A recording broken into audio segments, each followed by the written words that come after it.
എന്ത് കലാപം നടന്നാലും അത് ആത്യന്തികമായിട്ട് അവസാനിക്കുന്നത് രണ്ടു കൂട്ടരുടെ നെഞ്ചത്താണ്. ഒന്ന് ഭരണകക്ഷിയായിരുന്ന അവാമി ലീഗുകാരുടെ നെഞ്ചത്തും, പിന്നെ അവിടുത്തെ ന്യൂനപക്ഷമായിട്ടുള്ള ഹിന്ദുക്കളുടെ പുറത്തും.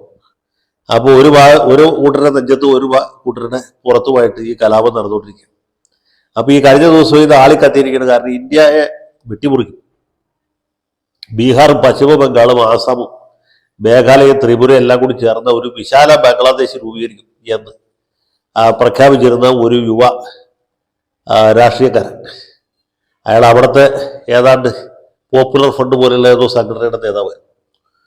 നമ്മുടെ റൌഫ് ഉണ്ടായിരുന്നില്ലേ, പോപ്പുലർ ഫ്രണ്ടിൻ്റെ സെക്രട്ടറി ആയിരുന്ന റൌഫ്. ഇവിടുത്തെ ഇൻസ്പെക്ടറെ ഞങ്ങൾക്കറിയാം. അയാളുടെ ഭാര്യ ഏത് ഓഫീസിലാണ് ജോലി ചെയ്യുന്നത് ഞങ്ങൾക്കറിയാം. കുട്ടികൾ ഏത് സ്കൂളിലാണ് പഠിക്കുന്നത് ഞങ്ങൾക്കറിയാം.